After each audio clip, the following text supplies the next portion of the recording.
What is up, Texas hockey fans? The Stars are back in the win column after Monday's game. I can't remember what day of the week it is anymore. It is Wednesday, December 17th as we're recording this. The Stars are back in the win column after the Kings game. They're heading on a little West Coast road trip, a little back-to-back action the rest of this week before heading back home against the Maple Leafs on Sunday. Welcome to Clean Sheet of Ice, a Texas hockey podcast brought to you by Zing Zang, America's #1 Bloody Mary mix. We love Zing Zang. Zang responsibly all holiday season and hockey season. We love Zing Zang over here. Zang responsibly all season long. I'm your host, Stone Strinkman, joined always by Dom Garcia. How we doing, bud? Stoney, we were looking for a very much Stars-esque game. We were looking for some juice to get us out of this 2-loss skid, and I think we found it. I was thinking this all in the third period. We'll get into the game, but me and you both predicted a shutout, and boy, were we really close. Yeah, so Ben texted me the other week and was like, hey, go ask the goaltenders, Casey and Jake, if they think they got a shutout if the other team scored and then the play was eventually called offside eventually. And, like, the goal doesn't count, but they ended up scoring because they beat you. They put the puck past you. But after review, whatever happens, it's still a shutout. Like, what do they think? And I was like, I asked Casey on for morning skate on Monday, and he goes, it's a shutout.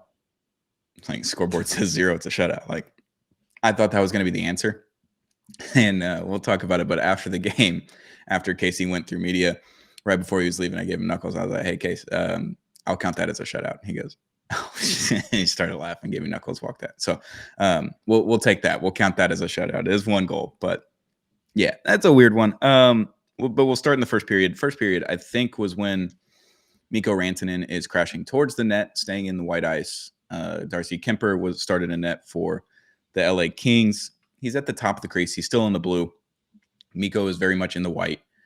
He gets bumped by, I can't remember who it was that bumped him, but he ends up clipping Darcy kind of in the head, neck region, and Darcy goes down, shoulder, whatever it was. He goes down. They have to take Kuemper out, completely out of the game, put their backup in. The goal goes in. Wyatt Johnston banks it off of Kemper's back, basically, goes into the net. It should be 1-0. You're looking at it, you're like, hey, that's a good goal. That's not Mikko's fault. They call it off for goaltender interference.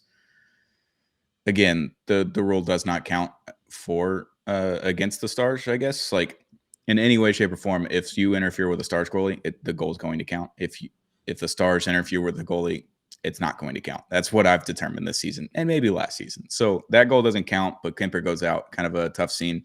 Obviously, Mikko was checking on him. That's like the third player that Mikko's like killed this year, unfortunately. But this one very much not deliberate and not on purpose, much like the first one. So people forget.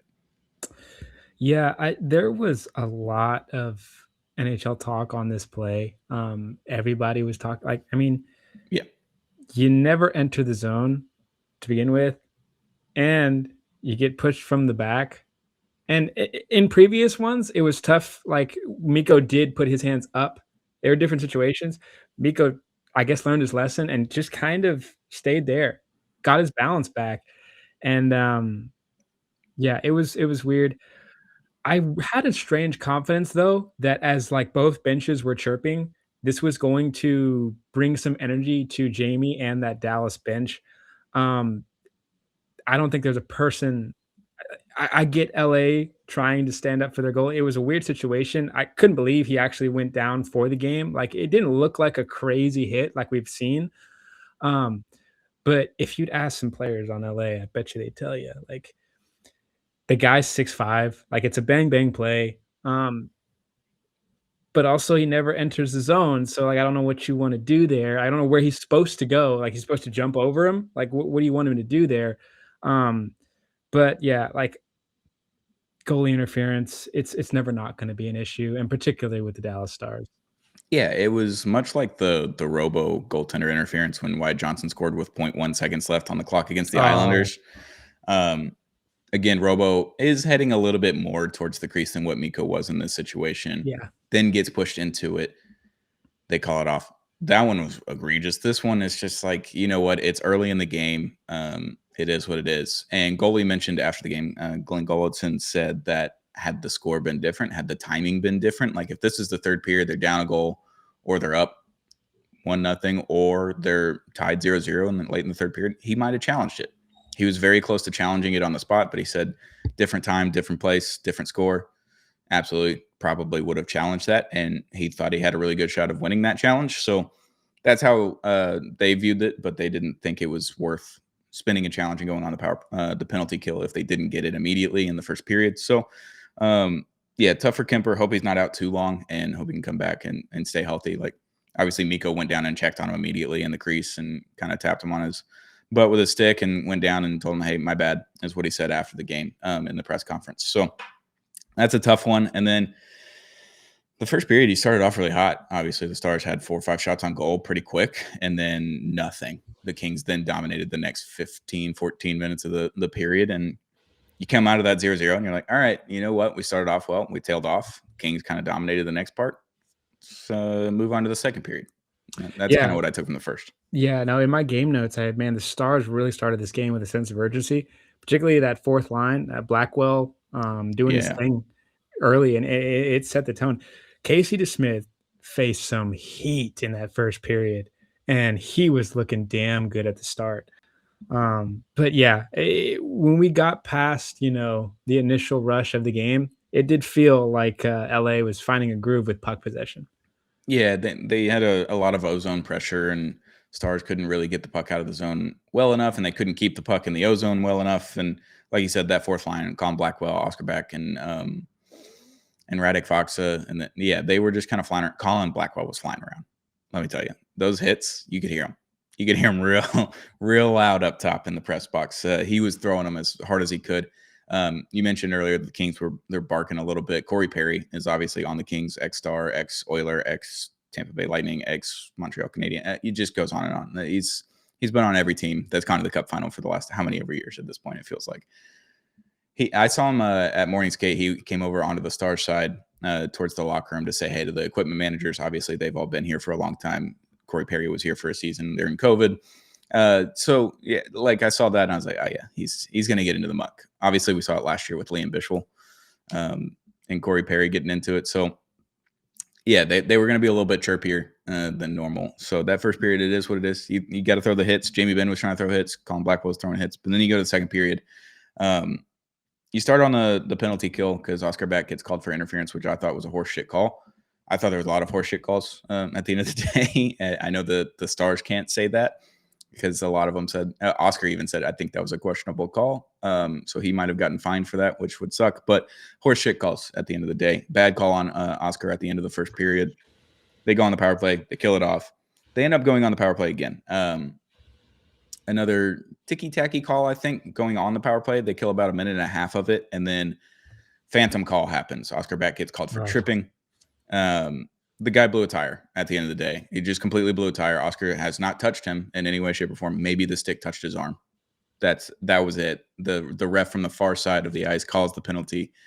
I thought that was really bad. So it's 5-on-3, and you're like, golly, this sucks because they just killed off that penalty. Basically, there was no momentum. There was nothing going on. Then you go 5-on-3, and the bad thing happened. I mean, that was a soccer play, in my opinion. And Oscar, not the most, he's very Jamie Benn in that his face is very stone. You're not going to see a whole bunch of expressions from him. But when they made that call, and he was livid. He goes to that ref, there's no way. Dude. Look at that replay. And then you can hear the crowd going, oh my goodness, did you really make that call? Our listeners in the comments, is it just the Stars that these refs decide to make no calls or make calls like this? I'm seeing this. I saw this in the NBA Cup last night. What has been going on with some of these fouls and some of these penalties? It's insane. I tweeted it out right after Oscar got called for this tripping. I had noticed it for 3-4 minutes total right before that of game time, where the Stars had all been, I think it was Colin Blackwell, Radek Faksa, and one other player, maybe Sam Steele, had been ripped down by their arm, which is a holding call. At the end of the day, they get spun around and ripped down to the ground like you would as in a football play to tackle someone. That had happened 3 times. And I was like, that's 3 holding calls that they did not call at the end of the day. And then they called that phantom call on Oscar. I was like, all right, check the FanDuel accounts, check the DraftKings accounts. This is ridiculous because not calling one of those three. I get not wanting to call all of them because it would disrupt the flow of the game. You want to let them play and all that kind of stuff. I thought it was a pretty playoff type atmosphere calling the play in the first period. Second period, I was like, all right, yeah, it's playoffs, but then you call that one on Oscar. That's when I had problems. So then you go 5-on-3. You win the faceoff immediately. This is it was bad. It gets to Casey. Casey looks at Miro. Miro and him have a communication error go on. Casey doesn't know what to do with the puck. He kind of panics at the end of the day. He doesn't make a decision. I don't know if he panics, but he doesn't make a decision. And that was the problem. He did make the decision. Kuzmenko comes in and just kind of taps it in between Casey's legs and off of the stick. And they go up 1-0, basically an own goal at the end of the day is what it was. It was just pure miscommunication on a 5-on-3, which cannot happen at the end of the day. And the Kings go up 1-0, and you're like, how did that happen? It just didn't make any sense. And Miro was upset. He bangs his stick on the glass and is on the ice and everything. So down 1-0, bad result for a play that should have been nothing. So yeah, and that was the type of goal the Kings have been living off of the past couple games. If you watch them, Miro is our best point guard in terms of getting out of the defensive zone. So like when the miscommunication happened, I was like thinking in my head, like if this was going to happen, like it would happen with Miro because it was really fast play. Like the puck, you don't want it on your stick if you're Casey in that situation. It was just really weird. And I'm the good thing from that though is I'm sure it's like when the two outfielders make an error on a fly ball, and like it never happens for like the next 15 games after that. So you know like they're going to clean it up. But boy, was it ugly to watch as a fan. Yeah, and Craig Ludwig, I was listening to DLS yesterday, their post game after the game, and he mentioned that the goaltender, you got to know your goaltender as a defenseman. What is he going to do? And he said Jake, in that situation, would probably just push the puck 2-3 feet in front of him. Like, hey, you go get it. I'm getting back in the crease. Like, Miro, that's your puck. Figure it out. Not my problem. He said, like, Marty Turco and Ed Belfour would all just, like, try to slap it down the ice. They like to fling it down the ice on a penalty kill if they had the opportunity. So you just got to know your goaltender. And I think Casey and Miro just said the wrong words to each other, and they both didn't really like. Miro started taking off down the ice. He's going to go back to the blue line, make sure everybody's there. And then Casey just didn't do anything with the puck. It was a miscommunication at the end of the day, and Casey just didn't make a decision. I don't think he panicked. I think he just didn't make the decision quick enough, and then Kuzmenko just kind of snuck in there. So it is what it is. So you're sitting there. There's 9 minutes left in the period, and you're like, all right, it's one goal. I know they've been pretty stifling on defense, and you haven't been able to get some ozone pressure. Well, could I interest you in an apple orchard? Just one giant apple that was incredible. Wyatt Johnson starts this play, bar none. He gets into the zone. He protects the puck. He gets it over to Mikko just on the corner on the right side and kind of protects the puck, shields him a little bit. Mikko Rantanen gets the puck, and you have a streaking Matt Duchene on the left side, sneaking behind the offense or behind the defense. And Mikko Rantanen, what Michael Dixon from the Ticket tweeted out was Mikko has X-ray vision. X-ray vision, apple orchard, whatever you want to call it, hell of a pass, but hell of a play by Matt Duchene, noticing that the defense was a little bit flat-footed. He could find a little bit of space, and if Mikko could get the pass there, that was a pretty easy goal. Tap-in goal for Matt Duchene. Welcome back, Dutchy. Back in the scoring column, two goals for the season. Mikko's up to 30 assists, Wyatt up to 22 assists, and that came with just over 4 minutes left in the period, so tie game heading into the third period. Yeah, dude, unbelievable play from Mikko. I mean, we're seeing this like on a nightly basis. He had such a good game that this wasn't even his best play. Like this wasn't his Sports Center top 10 play. But my goodness, like to get Dutchy going. And right before this, I felt we had a little bit of momentum. I think it was a power play before. Maverick Borg almost drills one in, and I would have loved to see him get one at that moment. Mm-hmm. But you just kind of felt that with that really weird goal that LA had, Dallas was going to come back with some steam, and they certainly did in the second period. Yeah, so you had a penalty with 6:29 into the period, 2 minutes for tripping on Mikko Rantanen. There could have been an interference call. They double-teamed him and just smacked him to the ground when the puck entered the zone. That should have been interference. They didn't call that one either. And then Brant Clark was 2 minutes for interference on Radek Faksa. So you had back-to-back power plays there. was a little tough, but it is what it is. And we'll mention the power play now. The power play has been stifled over the last 3 games. And everyone's looking at it and you're like, what's wrong with the power play? Nothing's wrong with the power play. Entries is the one thing that they need to work on just a little bit. The power play is going to be fine. Once they get in the ozone, they're going to be just fine. What we've noticed over the last 3 games since Minnesota is that they're pretty much putting all 4 people on the penalty kill on the blue line. Entries are almost impossible at that point, unless you're dumping and chasing like Carolina, and they're really fucking good at dumping and chasing. So at the end of the day, they could go get the puck and they could dump and chase on a power play and be okay. The Stars like to have the puck on their stick. They'll just have to figure out a new entry. They just got to figure out how to get it to one of those wingers on the side and have a little bit of open space, start the cycle process, and get through the power play. So obviously you went 0 for 2 on the power play. It is what it is at the end of the day. They're just not good at dumping and chasing on the power play yet, and I'm sure that they're going to fix that and they're going to figure it out over time. But yeah, don't be worried about the power play. It's going to have a week off every once in a while. It's not going to stay at 50% for the rest of the season, guys. It's just the NHL teams are too good, and I know this power play is too good at the end of the day, but they're going to figure it out. It's going to be okay. Yeah, you and me both noticed this, that like it was looking like a blitz in basketball where you just pressure the guy with the ball and you make him make the bad read, and they're not even trying to they're just trying to get the puck in a scramble as long as they can during the power play, and it's been working for opposing teams. But the saving grace in this though is when Dallas does get an entry in, like we don't have to worry. Like we have the best plays, we have the best unison, triangle offense. Our last year, our battle was getting the puck in and getting a good play set up. This year, we don't have to worry about the play setup. We're just worried about entries. And once we fix that, which luckily that's easier to fix than, unison and getting plays ready. So I wouldn't be too worried about it at all if I'm Stars fans. No, they're going to be just fine. We'll see what happens on this West Coast road trip on the power play, because I'm assuming you're going to get a handful of them going against these teams. So we'll see. Going on to the third period, it's 1-1. I don't know if you necessarily feel great about it, but you're like, okay, I feel great about getting a point in this situation. The Kings love go to overtime. They have like 14 overtime games already this season. Like half of their games basically overtime. So they're really good at getting that point, stealing it, and going into overtime and maybe stealing the game. The Stars are very good at that as well. People forget. So going to the third period, you get in there. It's like you mentioned, the fourth line was just bringing energy in that first period. The fourth line bringing energy at the beginning of the third period. They started off pretty well. They had a good shift, and then they came out there again, 6:12 into the period, and there's a puck on the wall. Colin Blackwell, I think, sends it over to Radek Faksa, who one-times it towards the net from the point. Oscar Back is right there in front, pretty much untouched by our favorite Dallas Star, Cody Ceci. He's on the Kings now. Basically unguarded, untouched. Oscar Back gets a good tip on it, goes into the back of the net, and all of a sudden you're up 2-1. You're feeling great. The crowd loved it.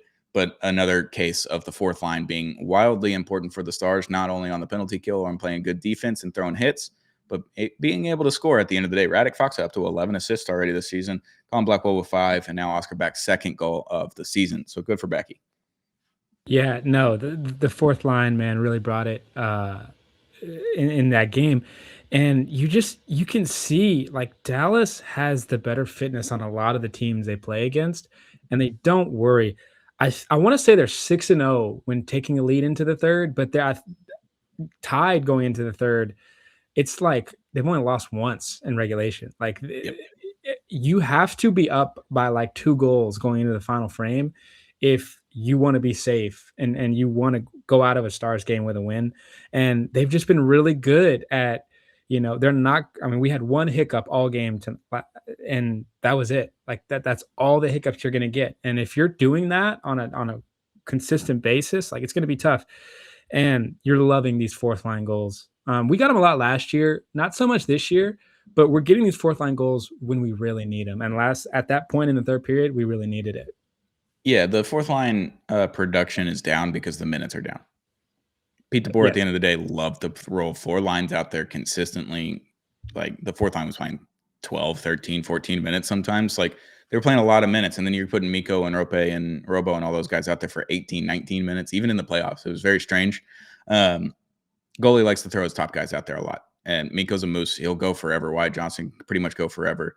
You're even seeing Roope Hintz take over a minute long shifts, minute and a half shifts at some points. Like even on the power play, he'll stay out there for 2 minutes. Like stuff we didn't see last year. So yeah, the fourth line isn't going to get as much action and much production on the score sheet because they're not out there as often. But when they get on the score sheet, it's a good thing. Goalie and every player in post game outside of Oscar was like, hey, that was great for Backer. Like, love to see the guy that comes in and does the right thing every day at practice, does the right thing on the PK and defense, and does a lot of things for this team that don't go on the score sheet. Doesn't get a lot of recognition. So for him to get a goal, that was really cool. Everybody enjoyed that. So good for Backer. And then you're sitting there, it's 2-1 and it's still a tight game. And you're like, goodness gracious, how do we get out of this with a win? How do we make sure that they don't score to go to overtime? We don't need any extra hockey tonight. I could interest you in a Mikko Rantanen goal because Mikko Rantanen, if he sees a offensive, like a forward on defense and he's the only person there, Mikko Rantanen's going to score. We saw it earlier against Vancouver, the Brock Besser 360 backhand goal, which was still goal of the season for me, still unreal. This one was just as good too. It was great. Thomas Harley sends it up to Mikko Rantanen in the neutral zone. Mikko gets it in, does a little jump deke basically, and sends it 5-hole, and it was just marvelous. Mikko Rantanen, 14th goal of the season. He's up to 44 points this year so far. Like, you just see the goalie's reaction. He was like, dude, there was nothing I could do. When he's coming downhill like that, like, it was unbelievable. I think it was number 2 on SportsCenter in top 10 plays last night. Like, disgusting. The Chicklets account was like, how did Colorado like willingly let this guy go away to anybody? Like, he's unbelievably talented, and you have that size. He's a nightmare to deal with. Yeah, like there was a lull where like he was just giving out apples, which is fine as long as you're in the points. I don't care. But you add these goals that are coming in very regularly for him now, just a monster.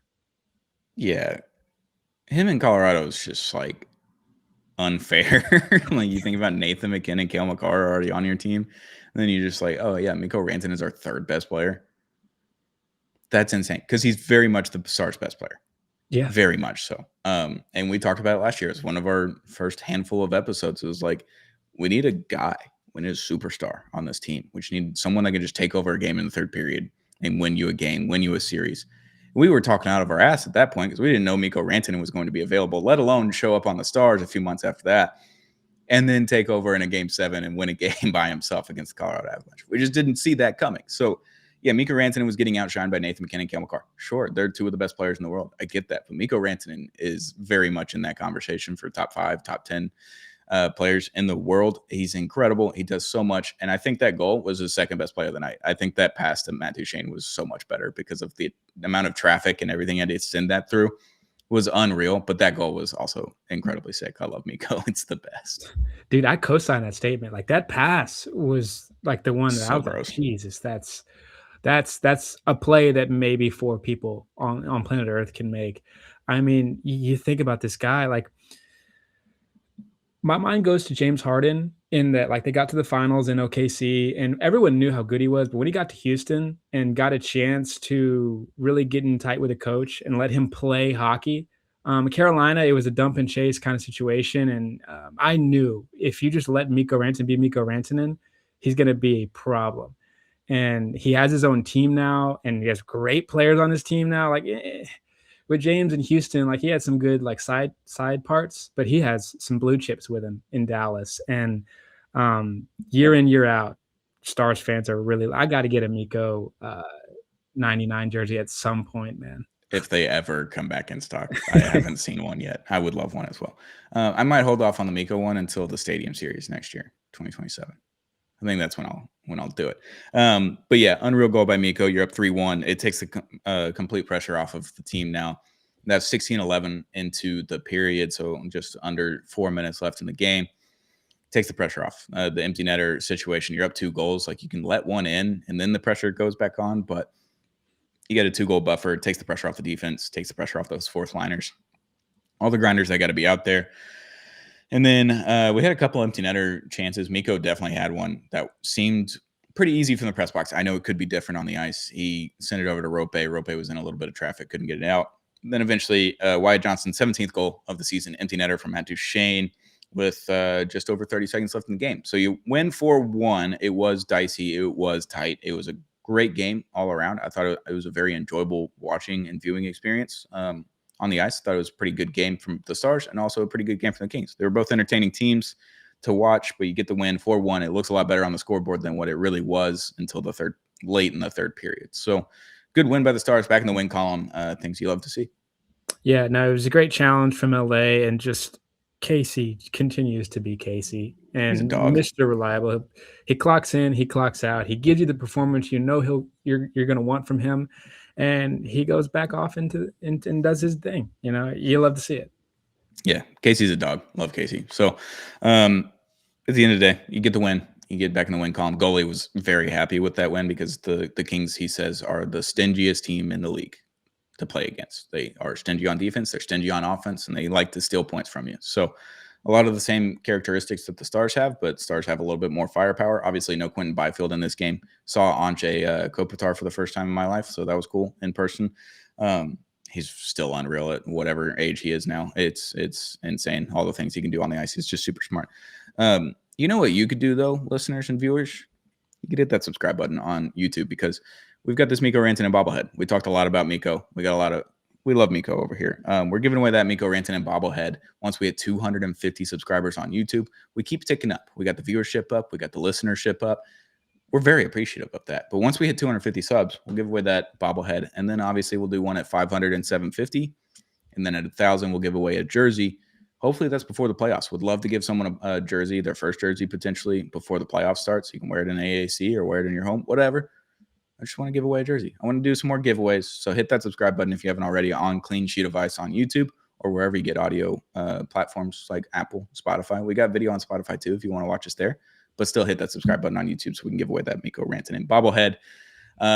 We did have some news. Vladislov Kolyachonok. It's a mouthful of a name. I call him Vladdy Koly. I love Vladdy Koly. He was great for the Stars. He filled a role and he was good. At the end of the day, he was fine. Like he wasn't necessarily great. He wasn't bad. He was just fine. He was good. He filled the role. He got placed on waivers to make room for everybody on the roster, and they already have 7 defensemen. They didn't need the 8th, and they couldn't send him down to the AHL. He was out of send downs. So put him on waivers. Boston claims him. So thanks, Vladdy, for the time that you did spend here. You looked great in the 99 jersey. I will say one of the best ones in the game. It's hard to look bad in that one, but Koly looked great in that. So he'll be missed in a way, but at the end of the day, he filled a role and he was fine, and that's it. So all the hoopla and the roar online about Vladdy going to Boston and being claimed, it's a little overblown for my liking. Yeah, dude, like the expectation for him wasn't high to begin with, and to his credit, he continued to raise that expectation with his play. I mean, he was playing really well. The Stars seemed to have a niche for doing that, getting guys that were like, man, if we can just get this from them, and they give us that exactly. Very rare. But yeah, no, you can't keep everybody, and this is what's going to happen when you have a good team. Like you're going to have other teams make claims when you use the waivers, and I guess Stars fans aren't used to seeing it, and I think that's what shocked them. Is that I'd say in the past 2 seasons we haven't had much on the waiver wire transactionally. So no, like I very much am appreciative for what he done, specifically with all the injuries we had to start this year on the blue line. We needed him at that point, but I would say we probably don't need him going forward. Yeah, we've put Petro on waivers a few times now in the last couple of seasons, and he always passes through, which is shocking to me because of how well he plays in the playoffs. Like we've seen it 2 straight playoff runs. Like he's come in and he's been like decent, like good in the playoffs. Like not a bad defender. He's a bottom pairing guy, but serves a role. He's playing that 13, 15 minutes, and he's going to be decent at it. He's going to enforce her a little bit. He's going to hit you. He's going to be physical. It's fun. So I'm surprised that he keeps making it through, but now he's not going anywhere. He's an NHL guy this season. He's going to be an NHL guy for the foreseeable future until he decides to either hang him up or the wheels fall off, whatever it is. So yeah, Koly, like he filled a role and he was fine. The one thing that does kind of hurt with that is that you gave up a 2nd-round pick for him because you traded Matt Dumba in a salary dump and you got Koly back and you're like, oh, maybe we can turn this guy into something. At the end of the day, Pittsburgh didn't want him, and now Pittsburgh doesn't even want Matt Dumba. So like they got a second round pick for nothing, and we gave up a second round pick for nothing other than salary cap. So at the end of the day, that's all you kind of really look at, and you're like, man, it kind of sucks that we gave up a second round pick and we didn't get to keep this guy and to see really what he was made out of. But he was fine. He wasn't additive, but he wasn't a minus at the end of the day. He was just fine. He was just there, and he filled a role, and it was fine. Yeah, we got him to do a job, and he did it, and the Stars management felt to a point where, they could move on from it, and, we needed that cap dump at the time, and, there's some depth on this team that would not be available had we not made this trade. So that's the way I look at it. Yeah, Jamie Benn would not be here. Exactly. So, yeah, you had to do it. Because at the end of the day, I think Capobianco has a higher ceiling, especially offensively. I think he adds a little bit more than what Coley was doing on offense. I think he's fine on defense. I don't think they're either special defenders or anything. I think they're just fine. I think Capo adds a little bit more on offense that you're happy with. Petro's not going anywhere because you pair him with Bischel, and they were one of the best pairs in the league before Bischel got hurt. And then Ilya Lyubushkin has a higher cap hit. Also, everyone yelling about Ilya Lyubushkin online, saying like, why don't we get rid of him? He passes the eye test. I know the advanced metrics and all this kind of shit you see online, he doesn't necessarily pass, and Coley was passing.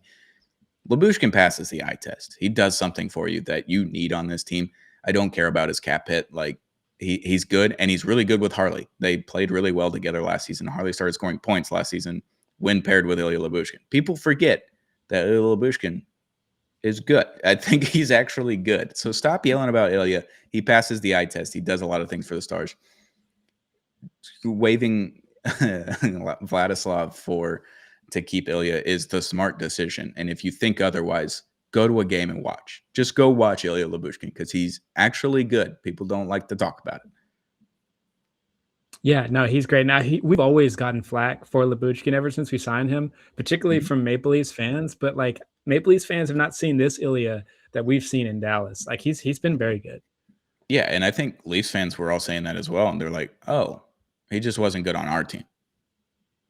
But then he shows up to Dallas and he was fine. Like he was fine last year. I think he was decent. And then this year, I think when he left and then Harley leaves and then you have all the injuries and everything, you're like, man, I really wish we just had Lyubushkin back here as just the right-handed guy to have a little bit of stability. But at the end of the day, you lost an AHL guy, not an NHL guy. Correct. So can't be mad about it. All right, before we get out of here, Sharks tomorrow night, Thursday night. We're going to do a live stream, a little happy hour before this game at 8 o'clock on Clean Sheet Devices YouTube. So hit that subscribe button, turn on the notification bell so you never miss an episode, a live stream, a short, whatever, on YouTube. We're going to do a happy hour at 8 o'clock before the Sharks game. I believe Savannah will be joining me. So 8 o'clock tomorrow night, happy hour live stream. We'll get into all things about the Sharks, but we'll preview a little bit on this episode as well. Sharks are a fun team. We saw them in AAC a few weeks ago during the Christmas party. We were in Houston at Apollo's office to have the Christmas party. So I missed that game a little bit, but it's Macklin Celebrini. It's Will Smith's show, and they're really fun and entertaining to watch, but their goaltending and their defense is not that good. At the end of the day, this Stars team should beat the Sharks no matter what, but the Sharks in San Jose against the Stars, they're always a little stingy.